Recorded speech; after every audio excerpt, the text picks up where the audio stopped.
आदाब, इस्तकबाल है। मैं हूं आपके साथ अबू हुरैरा। पिछले 2 महीनों से पुरअमन तरीके से चल रही किसान तहरीक और एहतजाज दिल्ली में हंगामे के बाद सवालों के घेरे में है।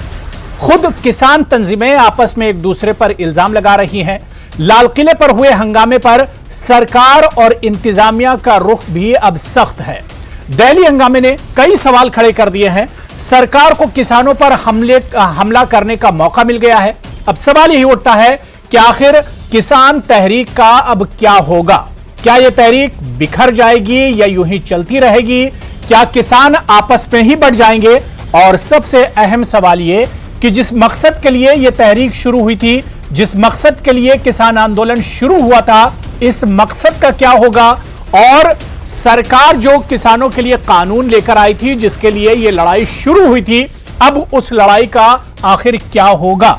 आज इसी को हम डिबेट में समझेंगे। बहुत खास मेहमान मेरे साथ डिबेट में जुड़े हुए। बहुत जल्दी अपने मेहमानों का आपसे तारुफ करा देता हूं। मेरे साथ पुनीत लाकड़ा जी हैं, जो कि तर्जुमान है भारतीय किसान यूनियन के। सुमैया राणा जी मेरे साथ हैं, जो कि तर्जुमान है, स्पोक्स पर्सन है समाजवादी पार्टी की। और सैयद यासिर जिलानी साहब तर्जुमान है बीजेपी के। सभी मेहमानों का बहुत इस्तकबाल है। कुछ देर में कांग्रेस तर्जुमान भी हमारे साथ इस डिबेट का हिस्सा होंगे। मैं सबसे पहले पुनीत लाकड़ा जी आपसे ही शुरुआत करना चाहूंगा। पुनीत लाकड़ा जी, दिल्ली हंगामे के बाद अब किसान जो आंदोलन है, इसका आखिर क्या होगा? क्योंकि आज हमने देखा कि कई किसान ऑर्गेनाइजेशन हैं जिनमें एक तरह से नाराजगी देखी जा रही है।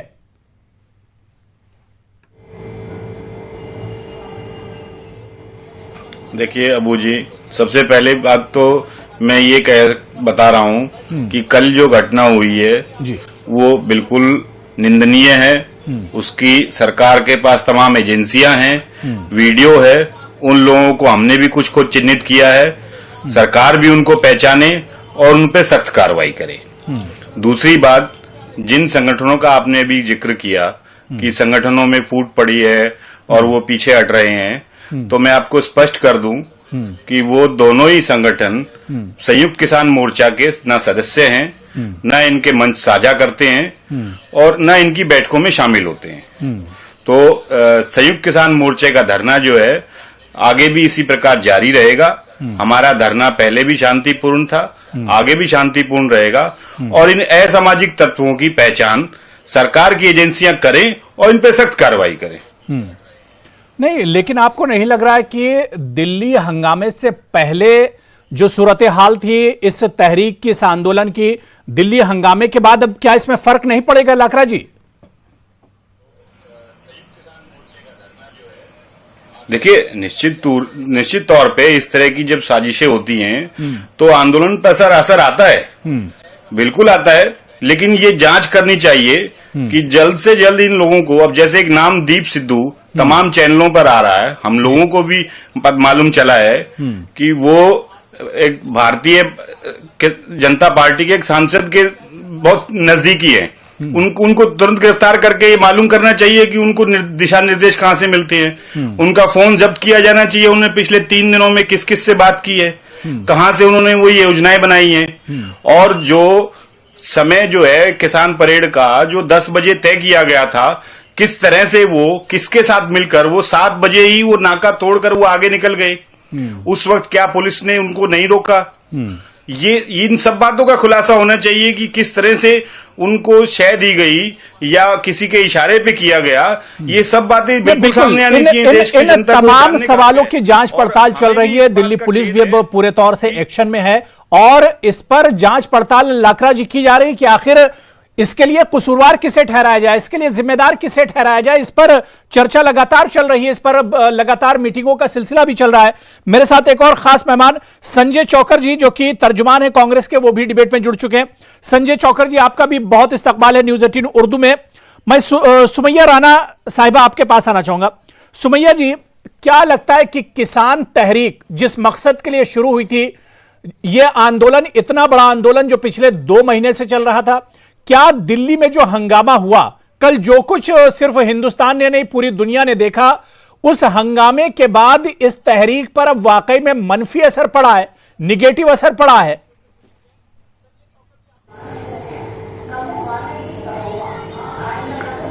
बिल्कुल, देखिए क्या मसला ये है कि जब हम इस देश में जब तक भारतीय जनता पार्टी की सरकार केंद्र में है, उत्तर प्रदेश में या जहां जहां भी है, जब आप इनकी नीतियों के खिलाफ, इनके काले कारनामों के खिलाफ, इनके काले कानूनों के खिलाफ आवाज उठाएंगे तो इनका मंसूबा होता है किसी भी तरीके से साम दाम दंड भेद जो भी ये कर सकते हो उस तहरीक को खत्म करना, उस आंदोलन का मुंह कुचलना, उसके लिए किसी हद तक जा सकते हैं। भारतीय जनता पार्टी का एक अपना नेचर है कि इनको मुरव्वत नाम की चीज नहीं है, ना इनको ये देखना है कि हम कहां पर किसके साथ क्या रवैया कर रहे हैं। इन्होंने अपने देश की बेटियों को, बहनों को, महिलाओं को नहीं छोड़ा, तो ये तो किसान भाई हैं। और दूसरी चीज मैं ये बार बार कहना चाहती हूँ, भारतीय जनता पार्टी जिस तरीके से रोज, क्योंकि पहले शुरू में मीडिया का एक बहुत बड़ा हिस्सा जो मीडिया के लोग थे उन्होंने इसको बदनाम करने की कोशिश की, पाकिस्तान, खालिस्तान और तमाम इस तरह के नाम दे दिए गए, क्योंकि हम लोग बहुत करीब से इन चीजों को देखते हुए आए हैं और आज भी देख रहे हैं सीएनआरसी के नाम पर।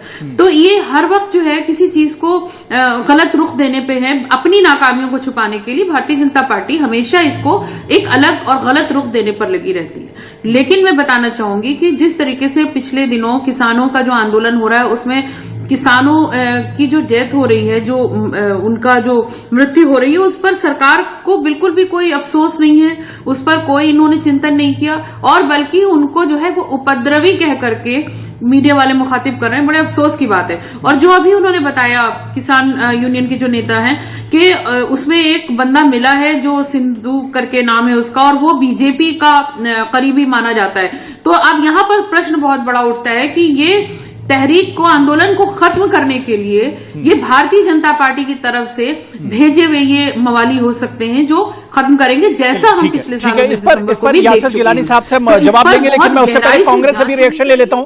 यासिर जिलानी साहब, मैं आपके पास आ रहा हूं, लेकिन उससे पहले संजय चौकर जी, मेरा सवाल यही है कि कांग्रेस और अपोजिशन भी सरकार पर लगातार सवाल उठा रहा है कि जो कुछ दिल्ली में कल हुआ इसके लिए जिम्मेदार सरकार है, एडमिनिस्ट्रेशन है। संजय जी। नहीं, बिल्कुल अबू जी, देखिए इससे सरकार भाग नहीं सकती, इसकी पूरी की पूरी जिम्मेवारी सरकार की बनती है।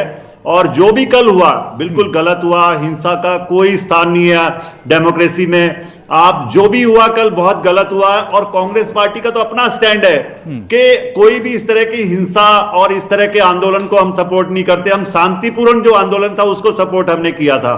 लेकिन आप देखिए ये लगातार, अभी हमारे पैनलिस्ट भी बात कर रहे थे कि जो पिछले 2 महीने से हो रहा था, सरकार को सब कुछ पता था, सरकार को पूरी जानकारी थी 2 महीने से कि किसान आंदोलन कर रहे हैं। वो बार बार बात कर रहे थे, 11 दौर की बात भी हुई उनकी, लेकिन सरकार मानने को तैयार नहीं थी। और जब ये सरकार की सारी इंटेलिजेंस, सीआईडी, सबको पता था कि किसान ट्रैक्टर रैली के माध्यम से वो दिल्ली में एंटर कर रहा है, तो ये पूरी तरह सरकार का फेलियर है।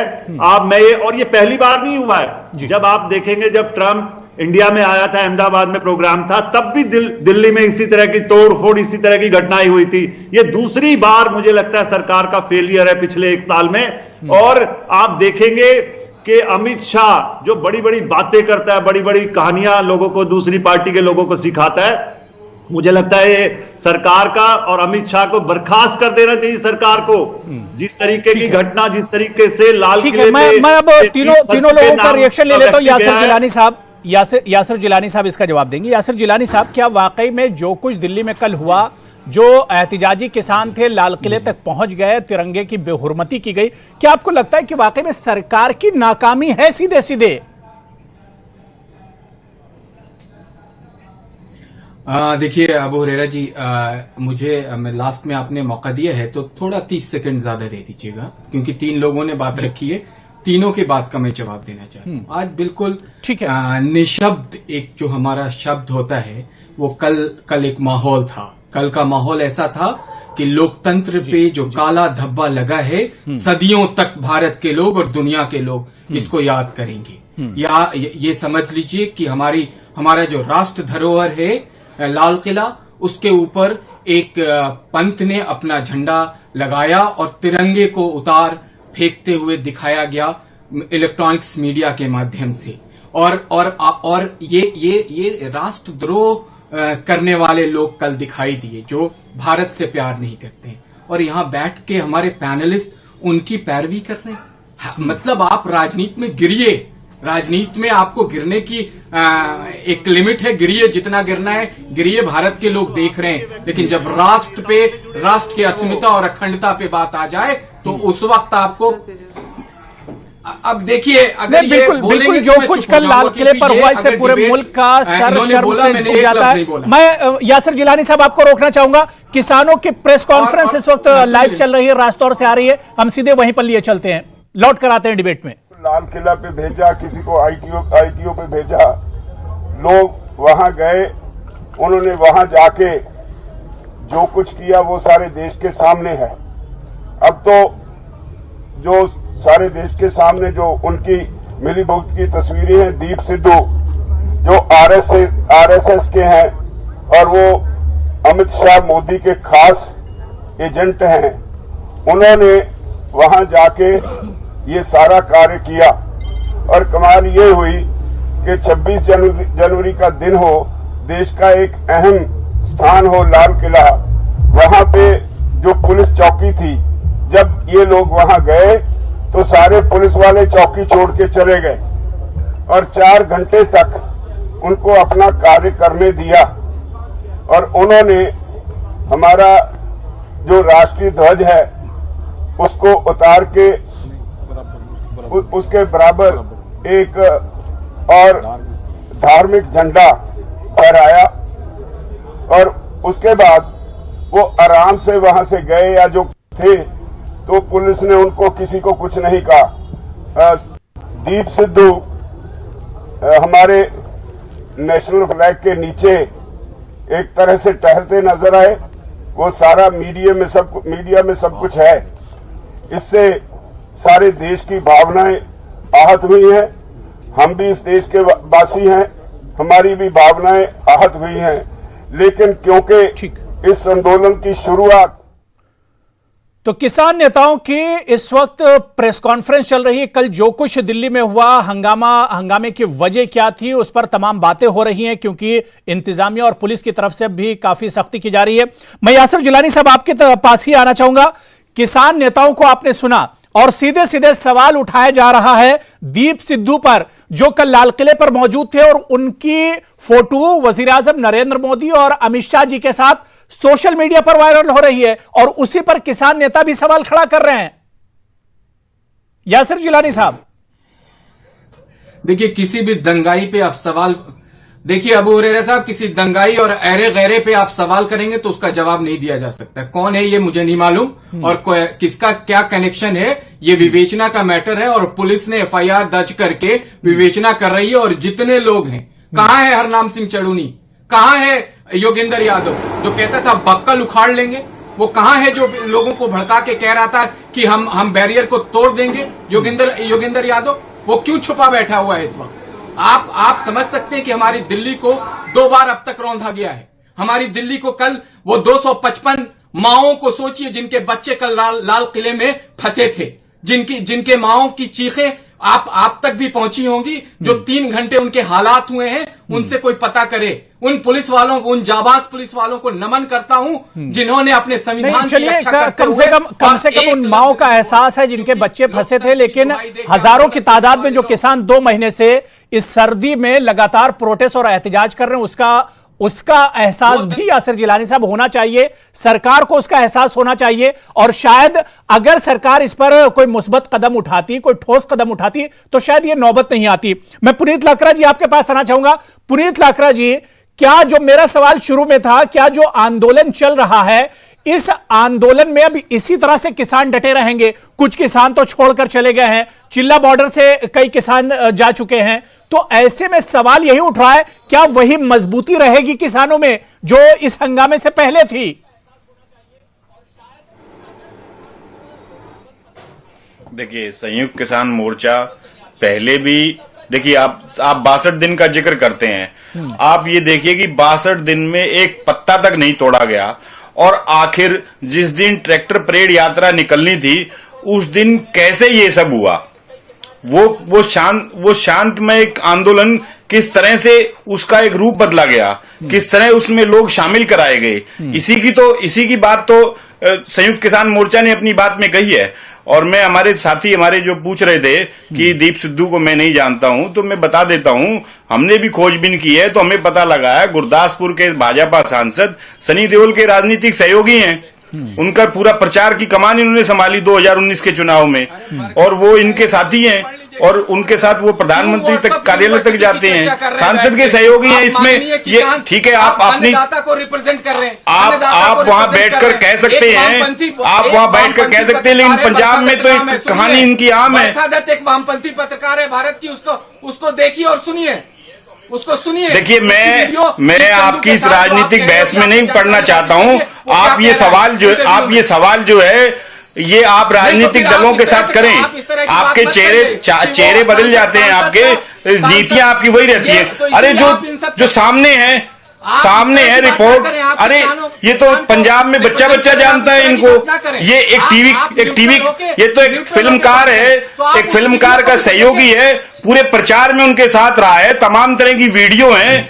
आप अरे कोई बात सामने आ रही है, आप उनको पकड़िए ना, देखिए तो अभी कुछ दिन पहले एक पत्रकार की चैट लीक हो रखी थी, वो किसमें क्या क्या निकला है, आप इनको भी पकड़िए, पता लगेगा ये किस से डायरेक्शन लिया है इन्होंने। रिप्रेजेंट कर रहे हैं तो इंसाफ करिए अपने आप से, आप इंसाफ करिए। पकड़े तो सब जाएंगे मान्यवर, अरे तो हम तो कह रहे हैं भैया उनको पकड़िए, सरकार की तमाम एजेंसियां उनको पकड़ के जनता के सामने लाइए कि कहां से हुआ है ये सब। बचेगा कोई नहीं, जिन की फोटो आ गई है चलिए ठीक है संजय चौकर जी, मैं आपके पास आना चाहूंगा। संजय चौकर जी, अभी तक तो किसानों का यह आंदोलन बड़ी मजबूती से चल रहा था, लेकिन दिल्ली में जो हंगामा हुआ, क्या वाकई में एडमिनिस्ट्रेशन को इससे एक मौका मिल गया, सरकार को इससे एक बहुत बड़ा मौका हाथ लग गया है?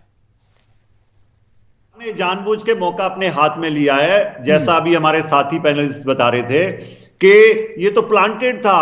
आप पूरा पंजाब, पूरा देश जानता है दीप सिद्धू के बारे में, ये किस तरीके से ये इस आंदोलन को कुचलने का एक तरीका बीजेपी ने और सरकार ने बनाया था कि एक आदमी को प्लांट कर दो और उसके बाद इस आंदोलन को आप किसी तरीके से पुलिस के माध्यम से फोर्सफुली इसको बंद कर देंगे।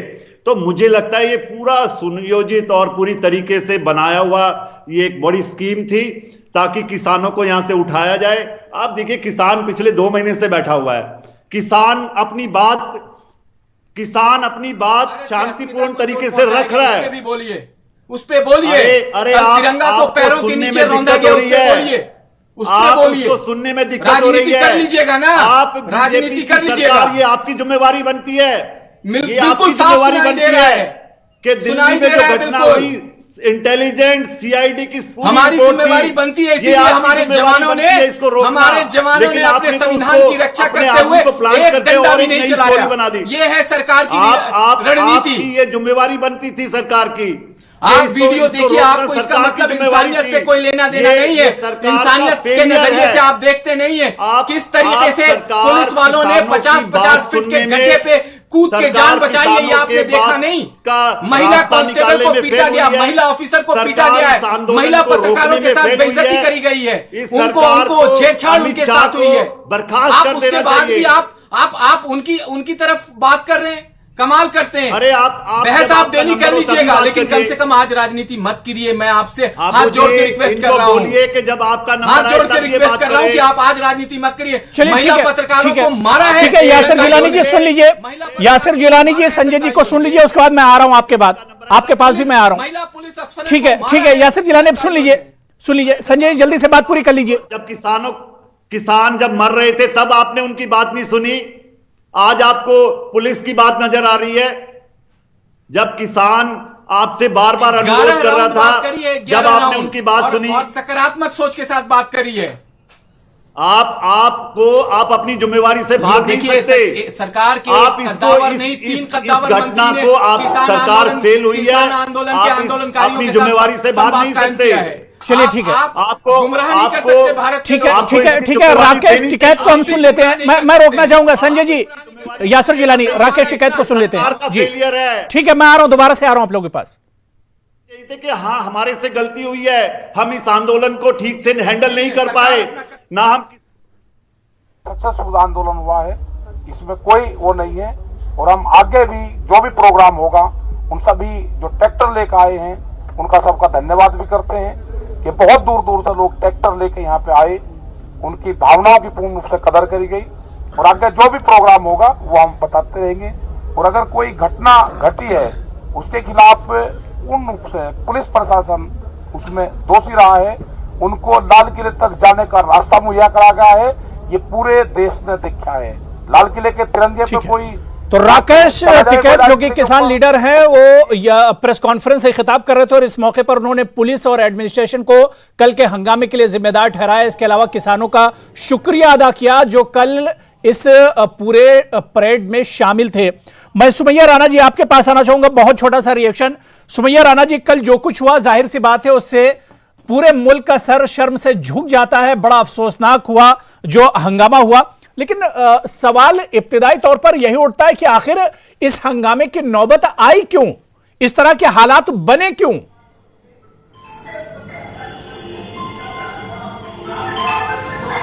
देखिए मसला सबसे बड़ा ये है कि जो अभी बीजेपी तर्जुमान ये कह रहे थे प्रवक्ता जी कि वहां पर, मैं आपकी बात काट के मैं उनका जवाब दे दूं कि वो महिला कांस्टेबल के साथ और महिला पत्रकारों के साथ वहां पर जो कुछ हुआ, मैं इनसे पूछना चाहती हूँ, ये अभी तक जब साल भर पहले हम लोगों के साथ बर्बरता हो रही थी और साल भर बाद आज की तारीख तक बर्बरता हो रही है, उस वक्त महिला सम्मान कहां चला गया आपका?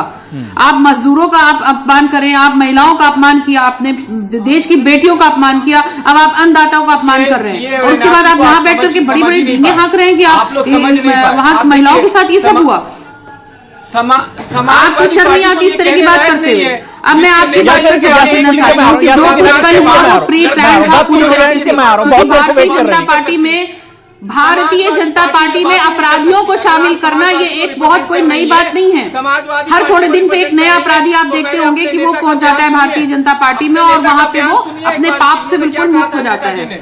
तो इसलिए मैं इन सारी चीजों को मैं कहती हूँ कि अब इस वक्त जो है सारे विपक्ष को मिलकर के एक ऐसा कदम उठाना चाहिए कि ये जांच होनी चाहिए। ये जो कल जो कुछ भी हुआ लाल किले में या जो कुछ भी दिल्ली में हुआ, उन सब की जांच होनी चाहिए गहराई से और उसके बाद नतीजा निकल के आना चाहिए और इनका पर्दाफाश होना चाहिए भारतीय जनता पार्टी का। ये हर आंदोलन में यासिर जिलानी साहब, मेरा सवाल ये है, यासिर जिलानी साहब, अभी आपने सुमैया राणा से कहा कि सीएए असल में समझ ही में नहीं आया इन लोगों को, लेकिन मेरे समझ में ये नहीं आता है कि जब किसानों का मसला है वो कानून किसानों को समझ में नहीं आ रहा है, सीएए मुसलमानों को समझ में नहीं आया या कुछ लोगों को समझ में नहीं आया, तो सरकार फिर इस तरह की चीजें कैसे बनाती है जो दूसरों को समझ ही में नहीं आ रही है?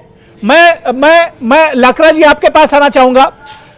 देखिए सरकार जी जवाब दे दीजिए यासिर जिलानी जी। मैं जवाब दूं? जी जवाब दूं मैं? जी देखिए मुझे लगता है कि सीए एनआरसी के बाद सरकार की जो परीक्षा होती है वो जनता के बीच में जाके होती है। उसके बाद चुनाव हुए, सरकार ने फिर से भारतीय जनता पार्टी को मुहर लगाया और जनता ने तो इतना जबरदस्त मुजाहरा किया कि आप जहां पे अभी बैठ के कर रहे हैं डिबेट, हैदराबाद के म्युनिसिपल कॉर्पोरेशन में भी भाजपा को लाके कहां से कहां खड़ा कर दिया। तो ये जनता जनार्दन है और जनता जनार्दन समझती है कि जो सरकार कर रही है वो जनता के हित में। बिल्कुल, जनता अभी कह रही देख रही है, यासिर जिलानी सब कुछ समझ भी रही है, जनता सब कुछ देख भी रही, सब कुछ समझ भी रही। मैं लाकरा जी, बहुत छोटा सा सवाल, मेरे पास बिल्कुल वक्त नहीं बचा है। अब इस हंगामे के बाद क्या लग रहा है कि अब किसानों का जो आगे का प्रोग्राम है, पार्लियामेंट मार्च करना है, पार्लियामेंट घेराव करना है, अब उस पर क्या सवाल नहीं खड़े हो जाते हैं?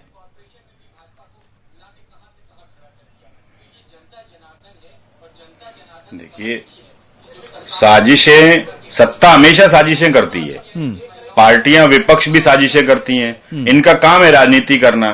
और हम एक सामाजिक संगठन है, हमारा काम है समाज के हितों के लिए, अपने नागरिकों के हितों के लिए अपनी आवाज उठाना। वो हम उठाते रहेंगे, आंदोलन जारी रहेगा और आगे का कार्यक्रम जल्द संयुक्त किसान मोर्चा घोषित करेगा और आपको बताएगा। बिल्कुल बिल्कुल। अब इसके बीच में एजेंसियों का अपना काम करना चाहिए। बहुत दिलचस्प होगा, बहुत अहम होगा कि किसान तहरीक अब आगे किस तरह से चलती है और जो मजबूती किसान तहरीक में थी, क्या यही मजबूती अब आगे भी बाकी रहेगी, ये देखना बहुत अहम होगा।